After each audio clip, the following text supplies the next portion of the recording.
What is going on, everybody? Welcome back to another video here at Blake's Exotic Animal Ranch.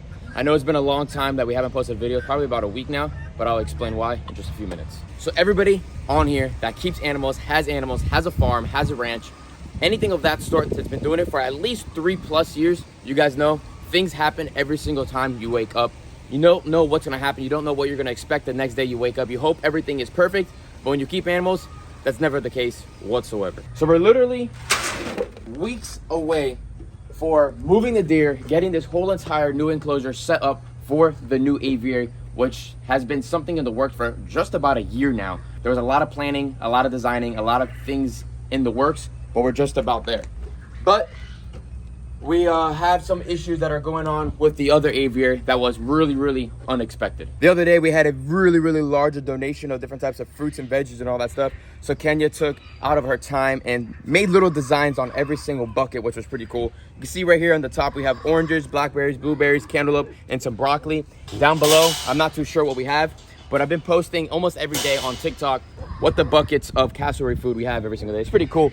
Hopefully TikTok stays around, but they're saying, it's gonna get banned, so who the heck knows? So if it does get banned and you guys are following me on TikTok, well, just make sure you guys are subscribed to Blake's Exotic Animal Ranch on YouTube, because obviously we're gonna be there all the time. So for today we have broccoli, oranges, yellow squash, green squash, pineapple, green grapes, tomatoes, strawberries, it looks like dragon fruit, blueberries, blackberries, all sorts of freaking stuff. We like to vary their diet as much as possible, and then obviously they do get a little bit of protein as well, like a little bit of quail, a little bit of mice, and a little bit of fish diet as well, because in the wild they would be eating small little animals all the time. So let's get out of here and let's move to the aviary. All right, so we're heading into the aviary right now, and I want you guys in a second, or at the end of the video, what do you guys realize as soon as we walk inside of here right now?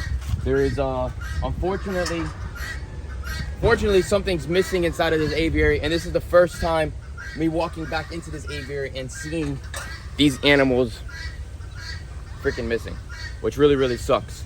So the animals that we are missing inside of here, unfortunately, look, we have full buckets still because there's a couple less birds inside of here now, and unfortunately that is Pinky and Poncho. Pinky and Poncho, unfortunately, are not here anymore, and not because I sold them, not because I got rid of them, and not because, I don't know, somebody's gonna say I mistreated them or something of that sort. It was something that I would have never thought of in a million freaking years, literally in a million years. You live and you learn every single day, and nobody is perfect whatsoever. Things happen all the time, and many people don't have large aviaries in this way, and if they do, they don't really teach other people the consequences of having a big natural enclosure like this. A lot of people keep their animals in, pretty much, I would say, in a small aviary, something like this, you would have, pretty much your pair of gray-winged trumpeters and some Turacos in a cage like this. This is about, I would say, 16 foot long by 8 foot wide and 6 foot tall. And they will do great inside of it. But when you have a really large coexisting enclosure like this, and there's a lot of mixed species, there's consequences. And the consequences are other animals could die. And the other consequence is we live in South Florida and we have a lot of invasive animals out here. And this has happened to another buddy of mine on his ranch that's down the street with one of his African species, like a crane. It was a cold night. He didn't realize it. He has a couple acres. An iguana fell out of the tree. An iguana fell out of the tree. It started decomposing. One of his predatory birds, like a crane, gray-winged trumpeter, all that stuff, will go over there and start picking at it. They see flies, they see maggots, they see worms. They're scavengers. They eat everything, and they do it together as a group. So the same thing happened here. And what I'm coming down to is I didn't think about this. I never thought it could happen with these type of species. When I used to work at the Wildlife Center, way back then, South Florida Wildlife Center, we would always get ducks that would come in and they looked like crap. They would come in all weird, zombie looking, like they're about to freaking die. And we were actually able to save a lot of them from all the Muscovy ducks and all that. And it was actually called botulism. And it pretty much comes from like dirty water or some type of diseases inside of the mud and all that in the ducks, because they're dabblers, they get that kind of often. And the ducks, when they get that and they're in the water, they drown and they die. So with the case that happened here, the gray-winged trumpeters, I actually saw, wasn't thinking about it. I mean, I just kind of let nature take its course. I saw a small slider inside of here, unfortunately passed away. Didn't think of two things. The whole body was decomposed already. There was no body left. It was just a shell. So I was like, oh, it's kind of cool. Let's leave the shell here. Which we've done before. We've done before, 100%. But in this case, a certain bug went in, a fly went over there, had the disease, laid the eggs, had the grubs, whole freaking life cycle right there. And my trumpeters on that morning came down from their perch, went over there and probably ate mouthfuls of worms. So when I walked in the other day into this aviary with Kenya and Cash, I opened this door and literally you can still see the print mark. I tripped out. I like screamed, Pancho, what the heck are you doing? Like, what happened? Like, I thought, obviously I knew he wasn't playing dead. I thought he was just dead. So I saw him right there and I'm like, all right, there's no feathers anywhere. There's nothing wrong whatsoever. Like, what the heck could it be? This thing is closed off. The only predators that are possibly able to get in here are small rats and sometimes squirrels, but we patch all the time. The other thing that I was thinking that they could get, it's another type of disease that possums get from cockroaches, and a lot of pigeons can get it. It's another type of disease. All your bird people are gonna know exactly what I'm talking about. But in this case, it was 100% botulism. It came down to all of the signs of it, and we did our best to try to save these guys. Immediately, I got him. I found Pinky all the way over here, and she looked like in distress in the bushes underneath here. And she was just laid out like that, just like done, feathered up. And I was freaking out. I called my mentor very, very quickly. I asked him, what should I do? The first thing he said is get him inside the building, heat him up. It wasn't even a cold night. There's been colder nights before that, as you guys know in videos. And so I started heating them up. They were both still alive, but paralyzed. Eyes were not blinking. They were breathing. They had pretty much no power, but they were just frozen. Like, it was like a freeze, but there was no freeze. They look like they broke their necks. They look like they broke their necks, exactly. So that's a couple signs of botulism. So I'll pop up some pictures of what this looks like and what caused it. Not say luckily, because unfortunately they did both pass away, but luckily I did my best to try to save them. But when they jumped down from, they could have fell right into the pond and drowned in there, and I would have had no idea how they would have died. I would have never seen the causes of this. I would have never seen any of the lines of this leading to that. And when I told my mentor about this, and I told him about the turtle that's in there and the grubs in there, and I called a couple more people, they're like, that's exactly what happened. When these birds eat and they eat together, they see something, they call each other. If you ever remember how Pinky and Pancho, maybe we'll throw some videos up, when they would run to the bowl, they would eat together at the same time. They possibly ate 15, 20 grubs, and those grubs were carrying the botulism disease. And it's not like it happens with all decomposing animals. It just happens to be that fly that had that disease, went in there. Yeah, look, and then it's a very, very rare case of thing. And obviously that happens when you're doing a coexisting enclosure. You want to make the enclosure massive. You want these animals to live like they're wild animals, but then you have those flaws that can happen. When you have a smaller aviary, you just have one bird, you're done. But because I have turtles, because I have fish, this could have happened from bad fruit. It could have happened from a bad fish, that from a cold front that a fish could have floated up. The ducks could have been gone. The ducks could have been gone. It could have happened in multiple different ways. But I know it came from that turtle, because that turtle literally had grubs underneath it, and it just lines up perfectly. I literally figured out my whole entire riddle right there on what happened. Was it preventable? Possibly. Was it a stupid mistake? I don't think so whatsoever, because again, I am trying to make these animals, and I like to show you guys how these birds could live in your own backyard in a massive, beautiful enclosure. I mean, look at all the work and everything we've done with it. The Turacos are perfectly fine because they are not really bug eaters whatsoever. They don't really eat bugs, but the Trumpeters are. So pretty much what we did, and it's a thing that people do to save these birds, is first off, we heated them up, we got them going. After about an hour of them seeing that happening, we tube feed them because they never ate that morning. They needed to get some food in the crop. And what we tube feed them was a little bit of protein, a little bit of actually cereal, and a little bit of charcoal to pretty much clog up the disease and kill it. The first couple hours, no problem. We also did, what's that under the skin? Sub-Q liquid fluids for them, because I don't know how long they didn't drink water for, so it's not gonna hurt whatsoever. So we sub-Q'd them both, gave them water. And I know a lot of people are gonna be like, why didn't you bring it to a vet and all that stuff and all this crazy stuff? Bringing animals to the vet is amazing, but if you can learn how to do stuff on your end, it's 100% great. Because if you bring stuff to the vet, you unfortunately, you'll be broke. I am not the person, like many people out there on social media, that asks for funds. I'm not that kind of person. I'm not gonna beg and put a GoFundMe on and say, please give me money for these birds. No, I'm not gonna do that. I'm gonna use my own money. I'm gonna work my butt off and do what I have to do to save these animals. And everything the vet would have done would have been the same exact thing I would have done for my price, which is my hands, my time, my labor, my stress and everything, compared to a vet coming in, they're doing it, and they're gonna charge me for an emergency visit, for an emergency phone call. You're talking about $1,500 each bird. Yes, would it possibly save the bird? Maybe, but probably not, because unfortunately these birds probably ate so many of those damn grubs. they're already way too far gone. And unfortunately, after a few days later, they passed away. Normally about the day 4, you'll start seeing a little bit of improvement. We didn't see any improvement on day 3. They passed away. There was really not much we could have done after that. We were putting Vaseline in their eyeballs because their eyes were not shutting. They were staying open, but they were still breathing. Their pressure in the mouth when I was tube feeding was still strong. They were literally paralyzed. It was the most frustrating, worst, sad feeling I could have done, especially Poncho and Pinky. These guys were absolutely amazing.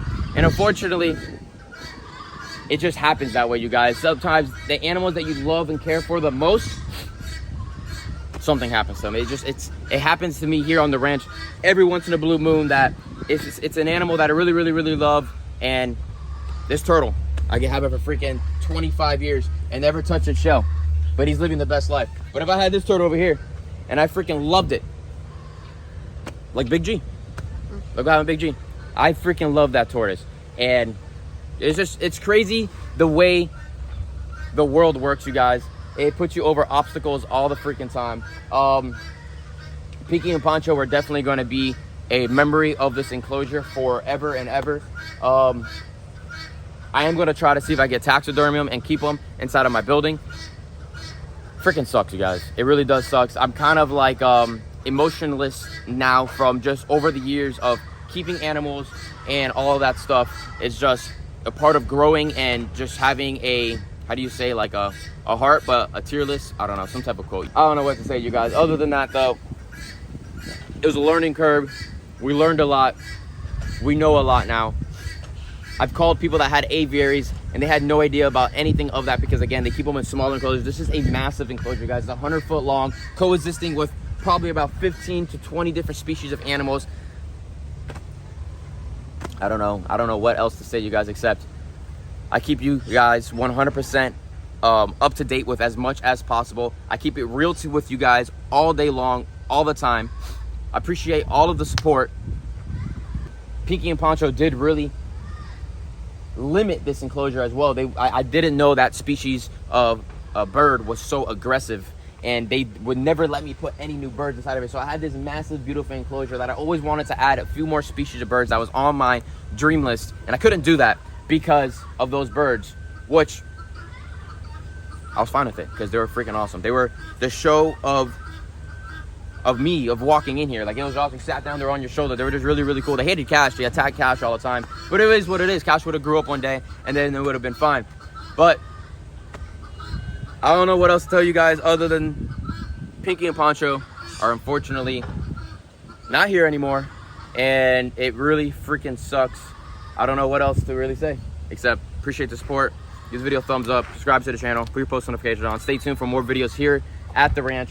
What we're gonna do next, we can't just sit in the corner and cry all day. We have to keep moving. We have tons of other animals on this ranch that depend on us and other things that we want to do for the future for 2025. It definitely wasn't a great start at the beginning of the year, but that's life. That's animal keeping. Everybody that keeps animals knows that for a fact. And if you don't keep animals and you think I'm wrong, give you a thumbs up. I'll see you guys in the next one, everybody. Have a good day and peace out, everybody. But then down below, right here, the bird we've been waiting for over 8 years is this bird right here. And this right here is called a gray-winged trumpeter. Absolutely amazing, hand-fed. And they love pinkies, and they eat right out of your hands. They've been hand-raised. This is the male right here. He loves people. He's all over people. He loves pinkies. Look at him. There he goes. Mealworms on the floor. Eat them there. Leave me alone. They get so excited.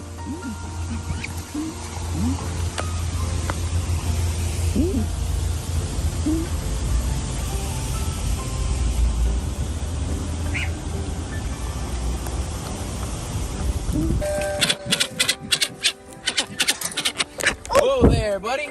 Trumpeter came at you. That was Poncho. He said, "What's up, you guys?" He gave you guys a little forward kick. See what happens. Watch this. Stay right there.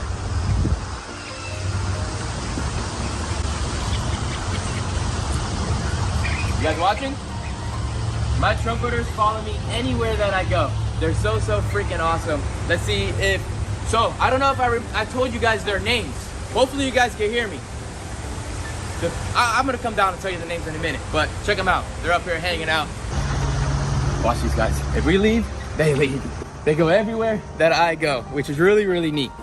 So, the female with a little bit of broken pinky, has a bent pinky. Her name is Pinky. That's a good name, is that not? And then the boy's name is Poncho. So it's Poncho and Pinky. Somebody said in the comments, I'm not 100% sure who did say that, but that is the name. Oh! They wanted to say hi to you guys.